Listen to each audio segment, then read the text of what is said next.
Hi, my name is Amy Heller. I'm the Benefits Program Manager in the Systems Navigation Department at Developmental Pathways. Today, I'm going to talk to you about Medicaid and Social Security and the application process for both. Moving into Medicaid, why? Why do you need to apply for Medicaid? If an individual would like to have a Medicaid waiver, such as CES, SLS, DD, etc., they need to have Medicaid in place. Medicaid is what's going to pay for those optional waiver services that are created through the service plan. So you need to apply for Medicaid and qualify for long-term care Medicaid.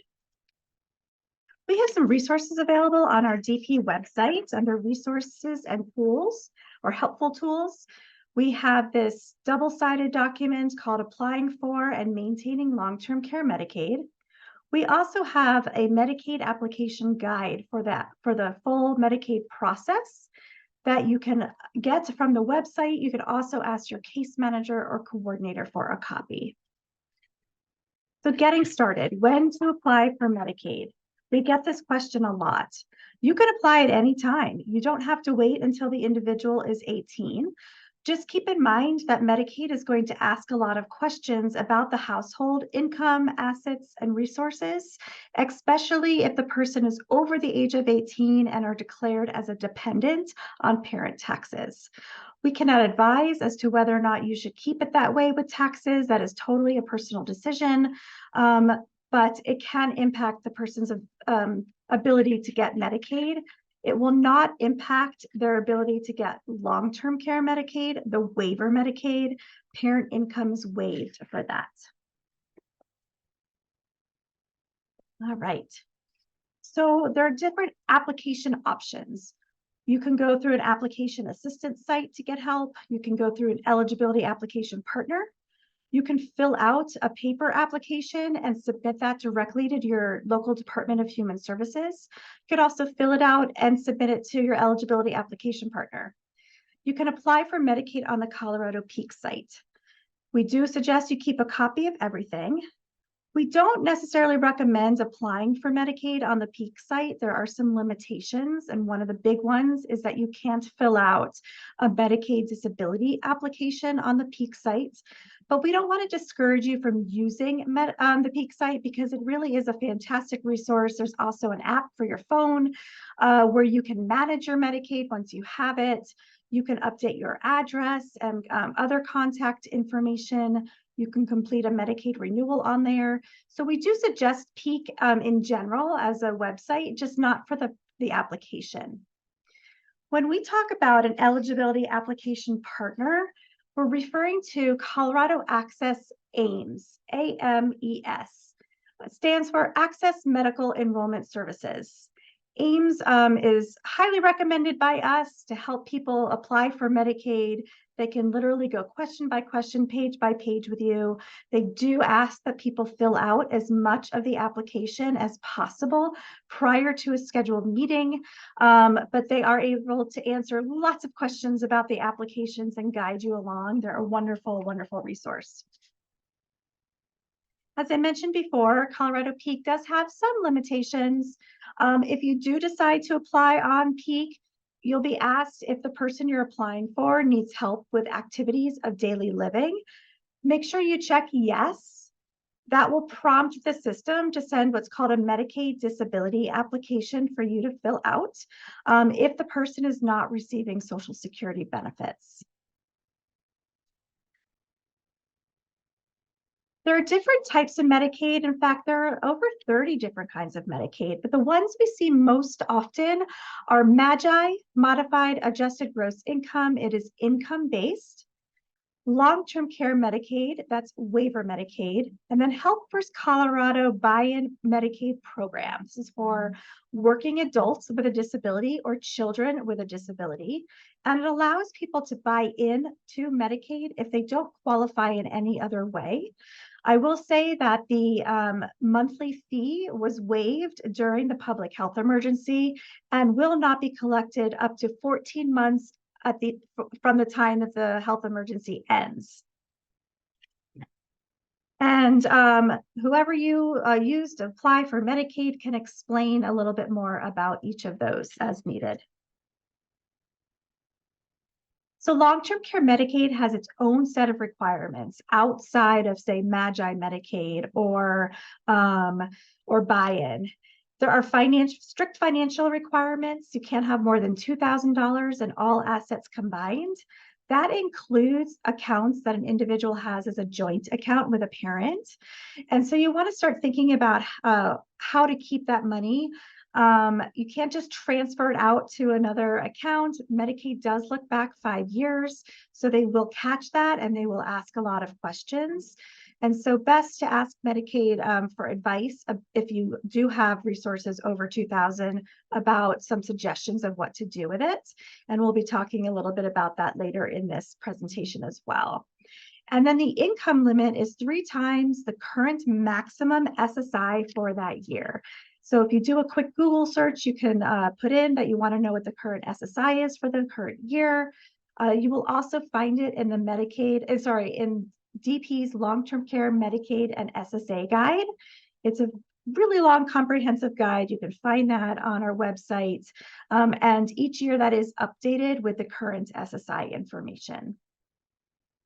Working adults may have a different financial requirement because most working adults can enroll onto both buy-in and the waiver, and so they would go by the buy-in requirements.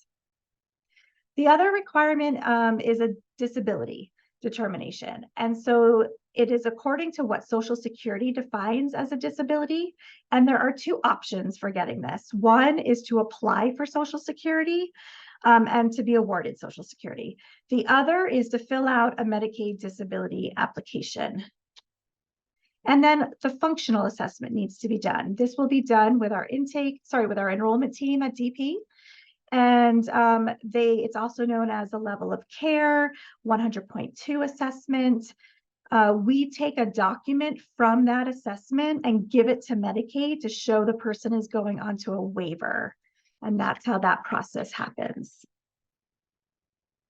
We understand that some of the language is the same. So when you go through the intake process, they also do a disability determination. That disability determination is according to what the state says is a disability and is a very different process. This is according to what Social Security says is a disability.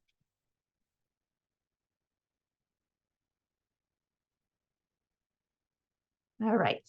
So as I said, different requirements for long-term care Medicaid, got that $2,000 limit, and then might be different for working adults.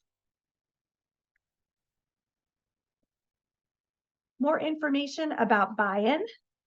You can ask your case manager for a copy of the Health First Colorado Buy-in Medicaid with Waivers Guide. We at DP, or I should say I at DP, love to make guides. And so we have a guide for lots of different things. And that guide has a lot more information about buy-in with the waiver.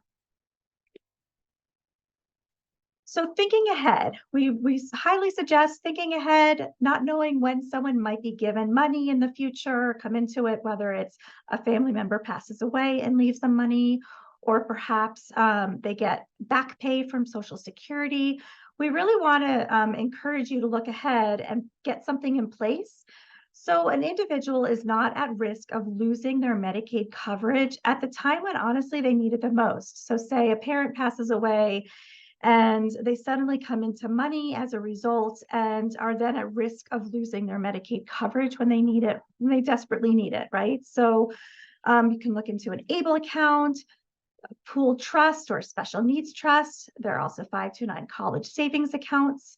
Couple things, 529 college savings account will become a countable resource. It will count towards that $2,000 at the point that the person turns 18. It may also count for some people under 18, depending on what kind of a 529 college savings account you have. So you'll need to discuss that with Medicaid when you apply for Medicaid to figure out if it's a countable resource or not.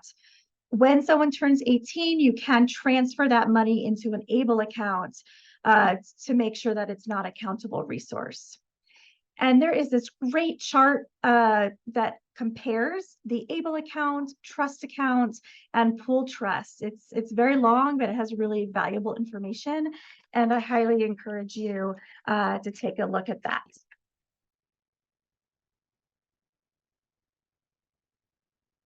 All right, so I mentioned before that there are various options, or so there are two options, I should say, for getting that disability determination from using the Social Security definition.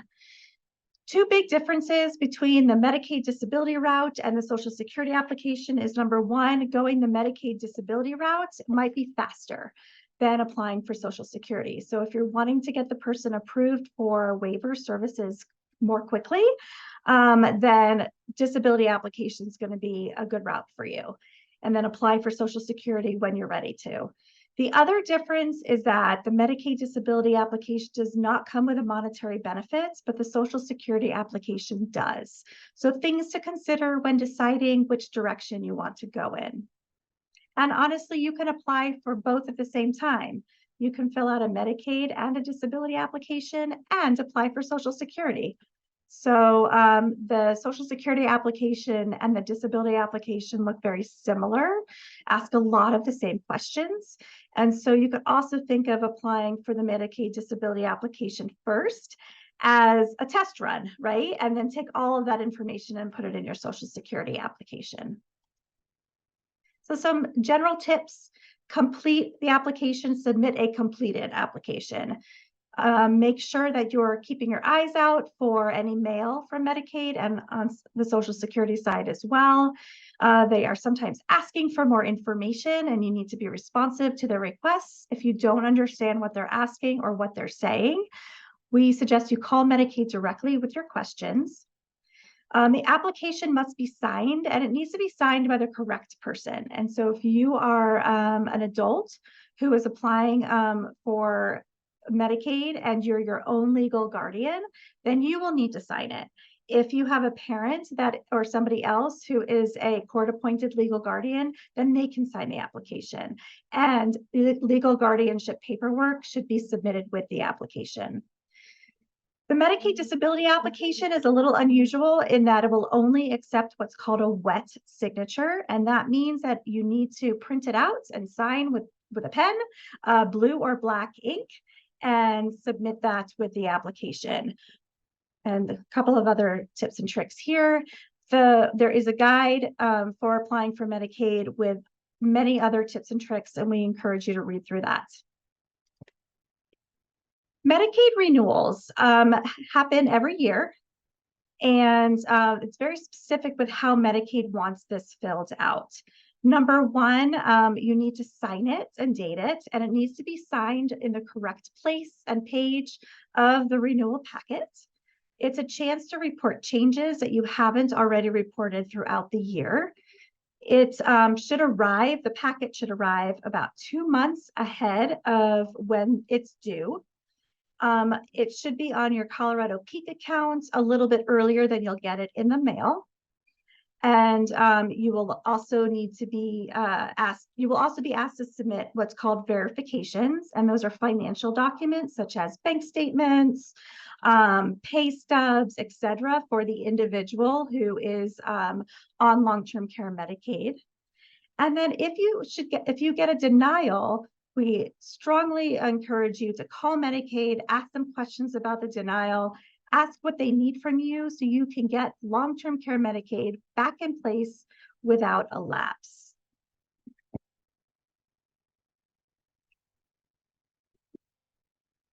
This process was previously called a Medicaid redetermination, and you will see that language used interchangeably on the Peak site.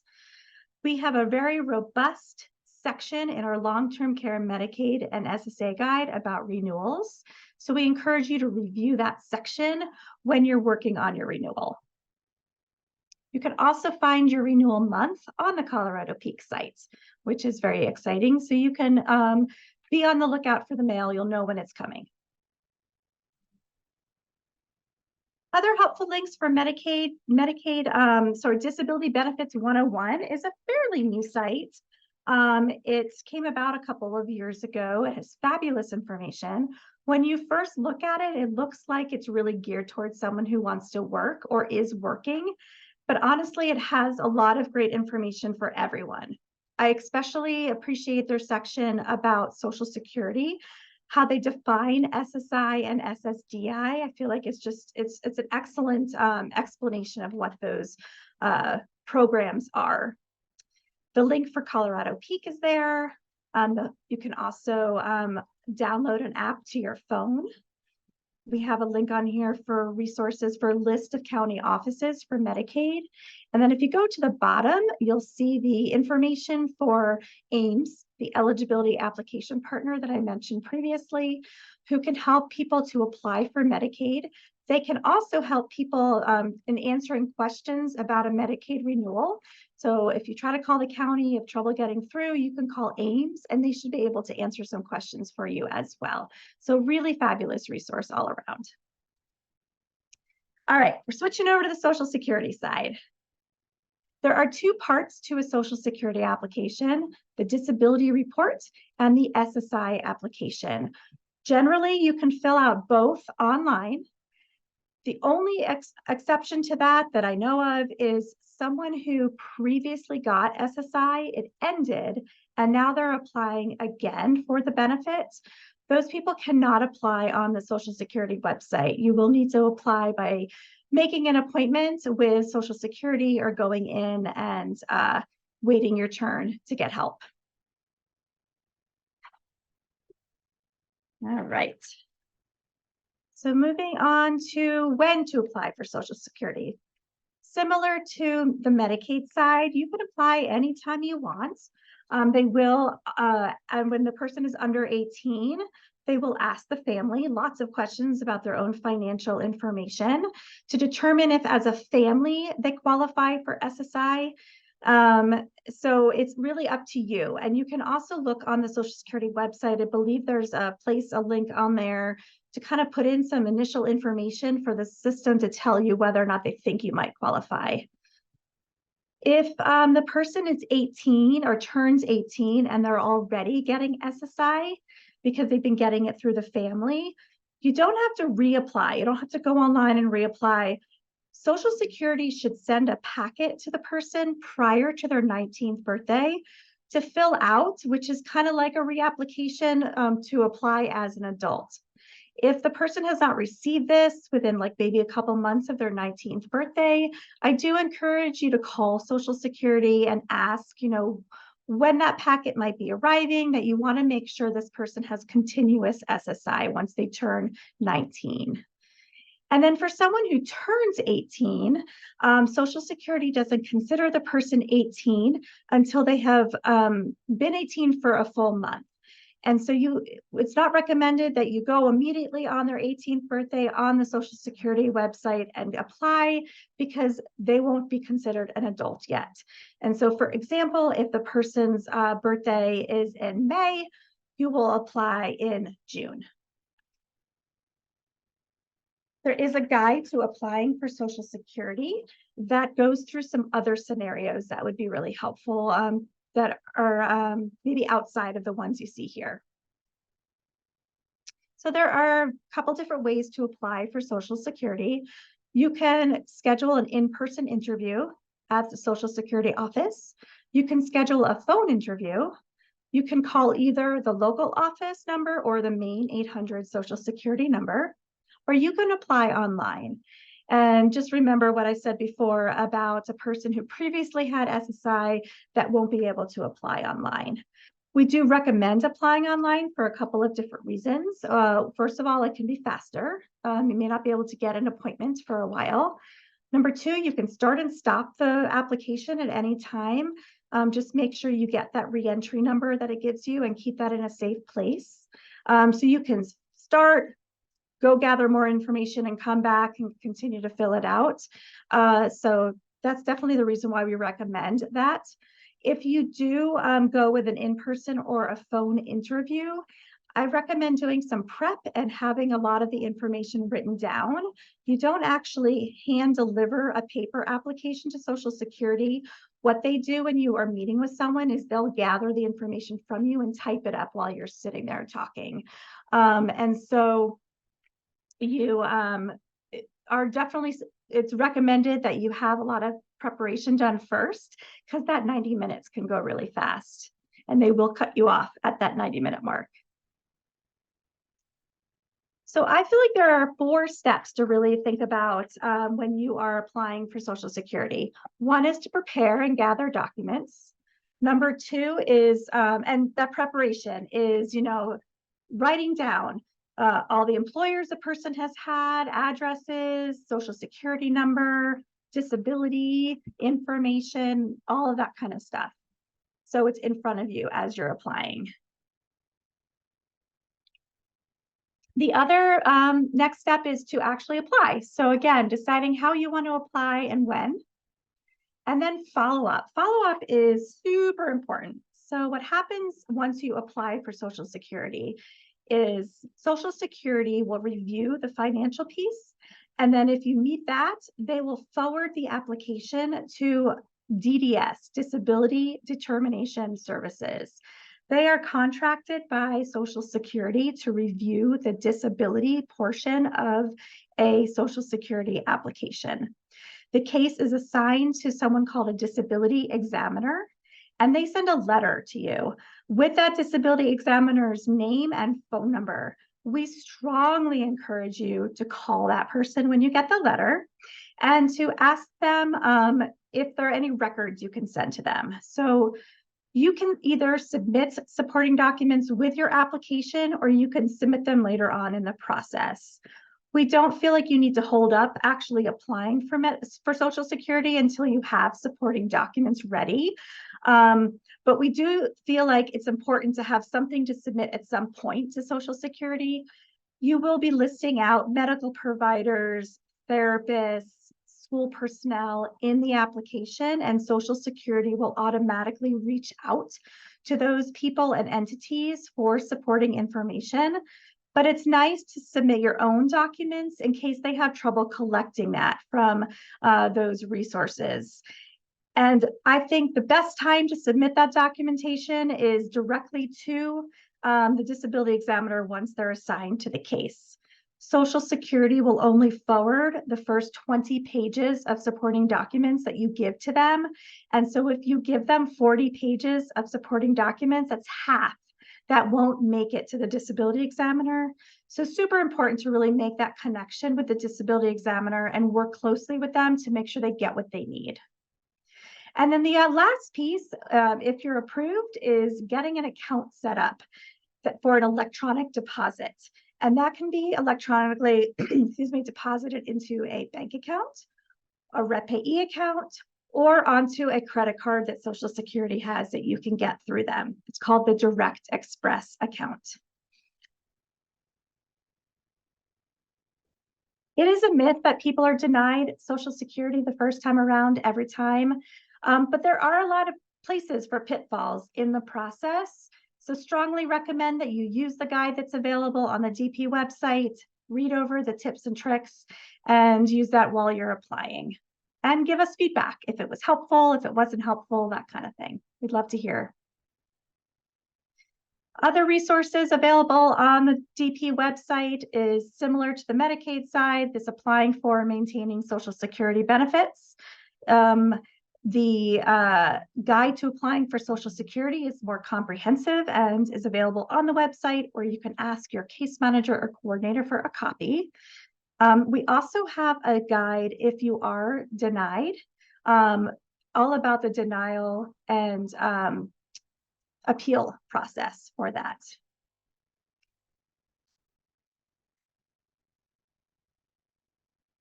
So if you'd like to watch a much longer video on the Social Security and Medicaid application process, you're welcome to go to this YouTube channel. It's through the Arc of Arapahoe Douglas Elbert. I did this presentation a few years ago for their Step Up program.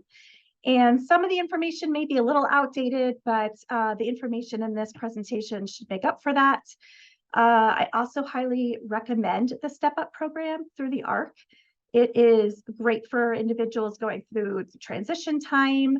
They have, I think, 6 different courses that they offer, and it's really fantastic.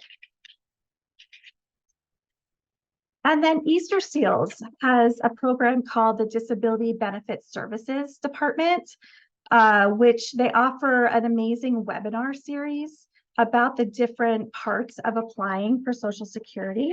So some examples of their webinar topics are the SSA disability programs and process, the medical eligibility criteria, the SSA work history report. So really great information about all the different forms that you're going to be filling out and the different applications. So highly recommend them. There is a cost for the webinar. I think it's pretty reasonable, but definitely something, you can look into and discuss with them. And then, as I mentioned before, the Disability Benefits 101 site has great information about Social Security and as well as Medicaid. So last tidbit of information, repeating because it's really that important. Make sure the right person signs the applications. Make sure you date the applications. Make sure they're a complete application. And make sure that all of the releases that go with each application are also filled out and signed. We see denials based just purely on that. And so just double checking your work, I think, goes a long way. And then making sure your packet is complete and all the pages are in order. That's it. I know both processes of applying for Medicaid and Social Security can be pretty scary and overwhelming. We really hope that the guides that we have available can help to make them feel like more manageable for you. Thank you so much for your time and attention today. And one more piece, sorry that I forgot. If you're going through an enrollment with developmental pathways, my benefits team will be able to provide some information at the time that you go through enrollments. We'll kind of give all this information again and give you the guides, give you the actual application links. So please know that this is not the only time you'll hear this. You will hear it from somebody at Developmental Pathways as you're going through the process. Take care, everyone.